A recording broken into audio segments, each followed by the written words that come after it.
Hello everyone. तो कैसे हैं आप सभी। तो आज की इस वीडियो में मैं आपके अपकमिंग एग्जाम्स के पॉइंट ऑफ व्यू से मैं लेकर आई हूँ क्लास 8 का chapter number 9 algebraic expressions and identities. तो जैसा कि आपके एग्जाम्स आने वाले हैं तो उन्हीं को देखते हुए मैंने ये वाला चैप्टर आज पिक किया।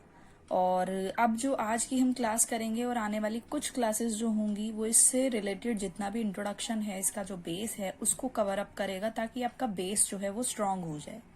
ठीक है, क्योंकि एक बार बेस स्ट्रांग हो गया तो आप आगे की चीजों को आप अच्छे से कर पाओगे, कोई भी आपको डाउट नहीं रहेगा। लेकिन इंट्रोडक्शन स्टार्ट करने से पहले मैं एक बात यहाँ पर बताना चाहती हूँ आपको कि लास्ट 2 इयर्स में, जैसा कि आप सबको पता है कि आपकी ऑनलाइन क्लासेस चलती थी, तो उनके वजह से, उनके चलते आपकी स्टडी का काफी लॉस हुआ। तो उस लॉस को देखते हुए ही मैं जो अर्लियर आपकी 2 क्लासेस थी, 6th और 7th, उनकी चीजों को भी यहाँ पर बताऊंगी, सो दैट इस चैप्टर से रिलेटेड आप में से किसी को भी ये स्ट्रेस ना लेना पड़े कि अरे ये चीज तो लास्ट ईयर की क्लास में आई थी, तो मुझे तो पहले वहां से पढ़ना होगा, वहां से पढ़ना पड़ेगा, तभी मैं क्लास 8th वाला चैप्टर कर पाऊंगा। तो वही स्ट्रेस दूर करने के लिए प्रीवियस थिंग्स को रिकॉल करवाऊंगी मैं पहले। तो ऐसे किसी भी स्ट्रेस को लेने की आपको रिक्वायरमेंट नहीं है। ठीक है, क्योंकि जो पास्ट की चीजें हैं उनको सिर्फ वो रिकॉल की जा सकती हैं, और प्रेजेंट में अगर जो चैप्टर चल रहा है आप उस पर फोकस करोगे तो ज्यादा बेस्ट है। पास्ट की चीजें सिर्फ रिकॉल होंगी तो वो वीडियोस के थ्रू आप कर सकते हो, उसमें आपको टाइम वेस्ट करने की जरूरत नहीं है। आप ज्यादा से ज्यादा टाइम अपने प्रेजेंट वाले चैप्टर्स पर लगाओ। ठीक है, और इसको करने के लिए आप मेरे साथ जुड़े रहो, इन सब को मैं कवर कराऊंगी। ठीक है, ये जितना भी आपका पीछे का रिकॉल करने वाला जो टाइम आपका जाएगा वो आपको अलग से बुक पढ़ने के लिए आपको नहीं देना पड़ेगा, वो सब चीजें हम वीडियो के थ्रू कवर कर लेंगे। ठीक है, और सब चीजें एकदम अच्छे से कवर करेंगे इस चैप्टर से रिलेटेड और प्रीवियस जो है वो भी, ताकि सब चीजें अच्छे से आपकी कवर अप हो जाए और स्मूथली भी चले, कोई भी आपको डाउट ना रहे। और मोस्ट इम्पॉर्टेंट थिंग कि आप खुद पर बिलीव करके ऑनेस्टली मेहनत करो।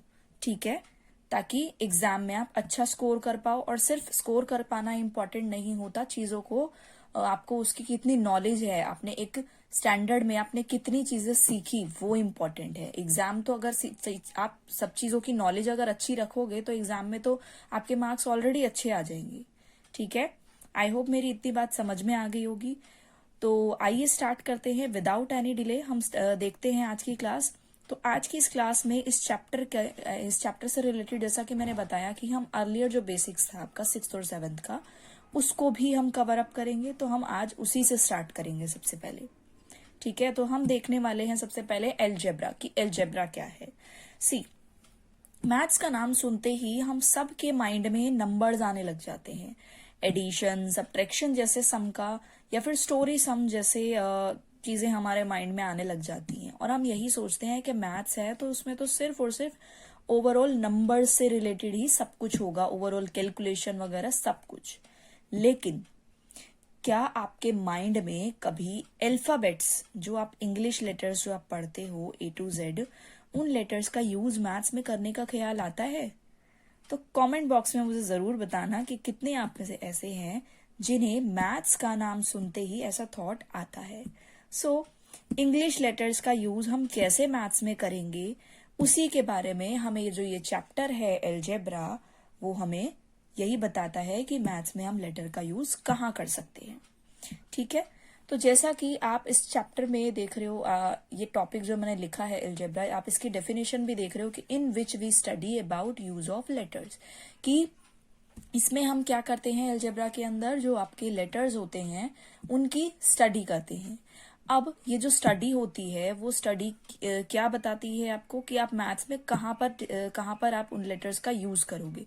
तो वो ये 4 पॉइंट्स ऐसे हैं जो ये बताएंगे आपको कि आप कहाँ पर उनका यूज कर सकते हो। तो चलिए हम स्टार्ट करते हैं इन पॉइंट्स को पढ़ना। फर्स्ट पॉइंट है it allow us to write rules and formulas, की जो लेटर्स होते हैं हमारे वो हमें रूल्स एंड फॉर्मूलाज लिखने के लिए अलाउ करते हैं। इसका क्या मतलब है, एक एग्जाम्पल के थ्रू हम समझते हैं। जैसा कि मैं यहाँ पर एग्जाम्पल के लिए लेती हूँ डिस्ट्रीब्यूटिव लॉ। ठीक है, डिस्ट्रीब्यूटिव लॉ सुना सुना सा तो नहीं लग रहा?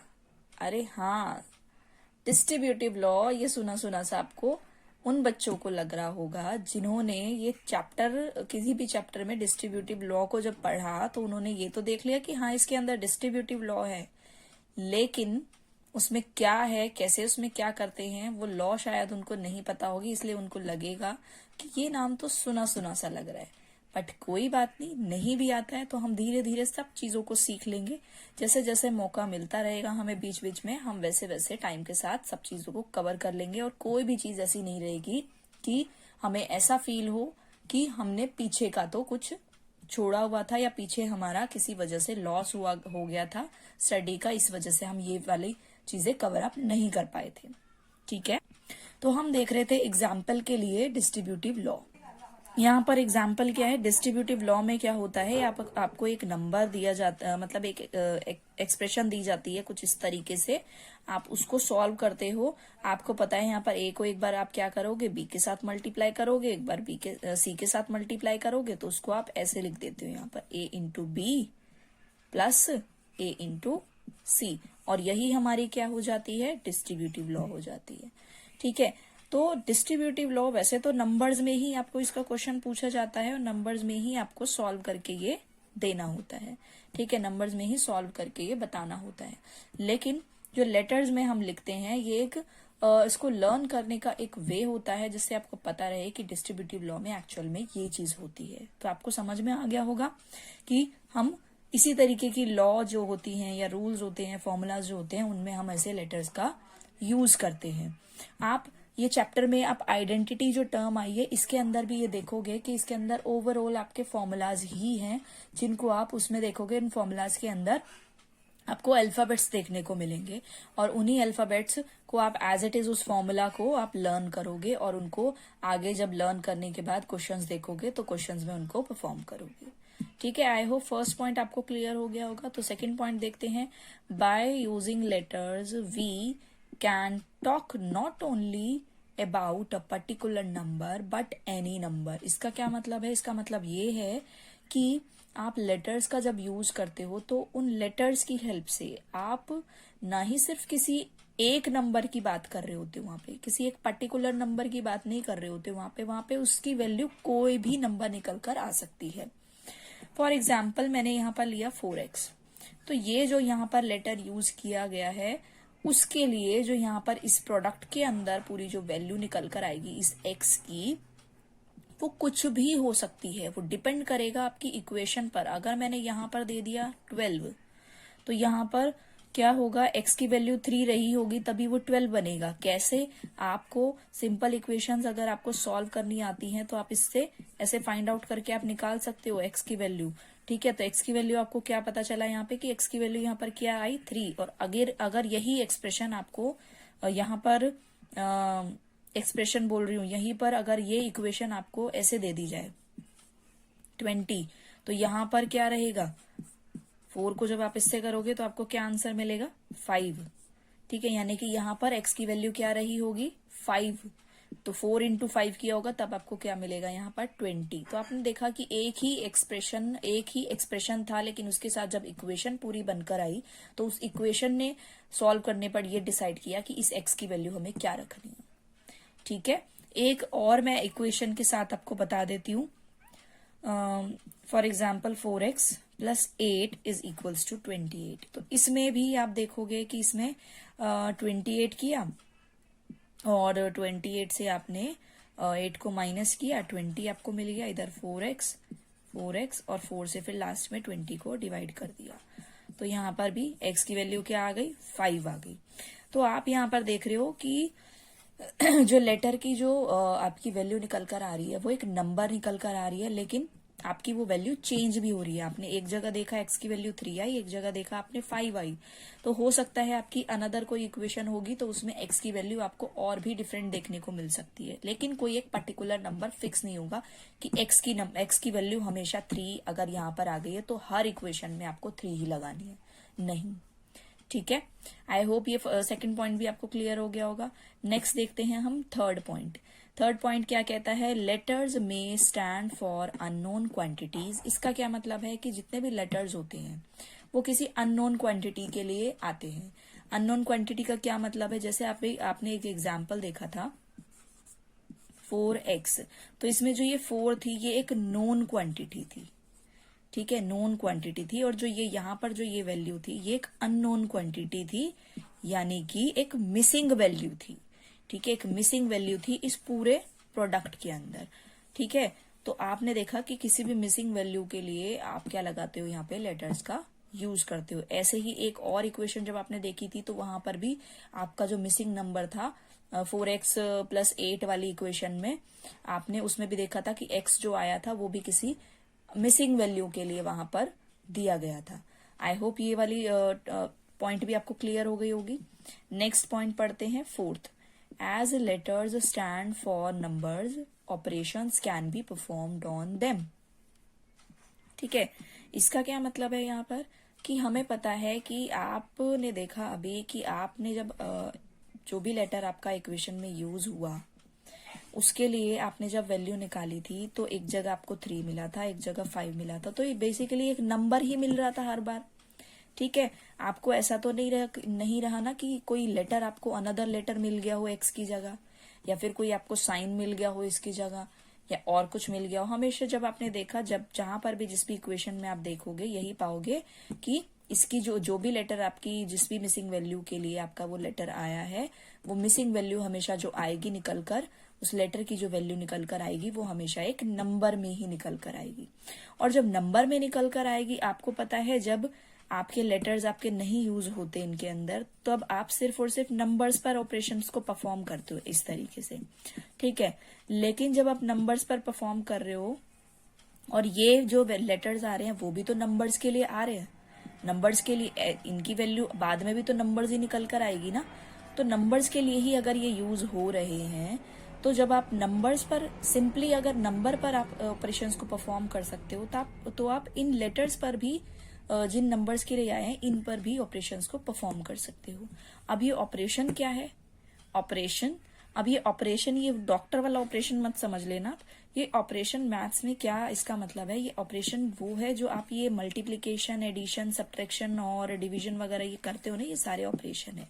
और पर्टिकुलर इन्हें ऑपरेटर कहते हैं। जब सिंगल सिंगल इनको हम देखते हैं तो इनको ऑपरेटर्स बोलते हैं हम, ठीक है। तो ऑपरेशन और ऑपरेटर टर्म के लिए आप क्लियर रहना कि ये ऑपरेशन और ऑपरेटर होते क्या हैं, क्योंकि मैथ्स है तो मैथ्स में इसका बहुत बार आपको ऑपरेटर और ऑपरेशन टर्म भी सुनने को मिलेगी, तो आपको क्लियर होना चाहिए ये, ठीक है।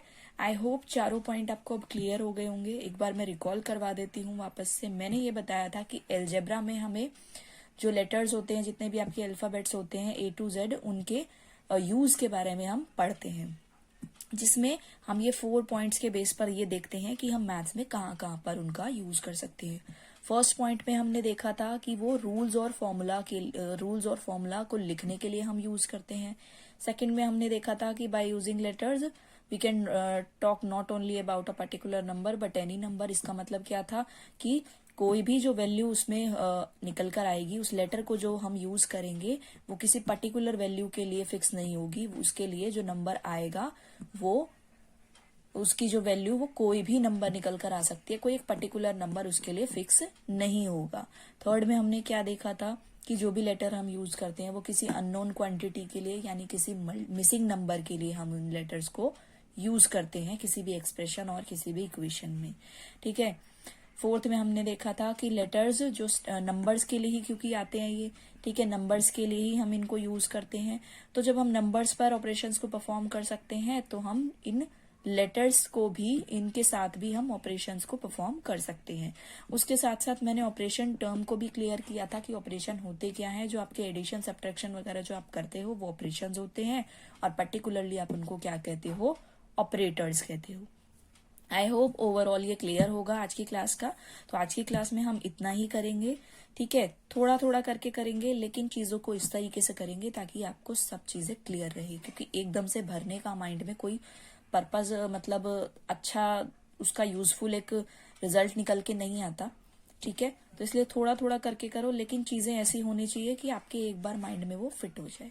ठीक है, तो आप एक एक वीडियो करके देखना और सब चीजों को अच्छे से अपने माइंड में सेट कर लेना। एक बार वीडियो को देखने के बाद में उसको वीडियो वगैरह बंद करने के बाद उसको रिकॉल जरूर करना। ठीक है, तो सब चीजें आपको क्लियर हो गई होंगी। तो मिलते हैं हम नेक्स्ट क्लास में। नेक्स्ट क्लास में हम करने वाले हैं एक्सप्रेशंस के बारे में। एक्सप्रेशन से रिलेटेड हम सब कुछ पढ़ेंगे। तो मिलते हैं नेक्स्ट वीडियो में। तब तक के लिए take care and bye bye.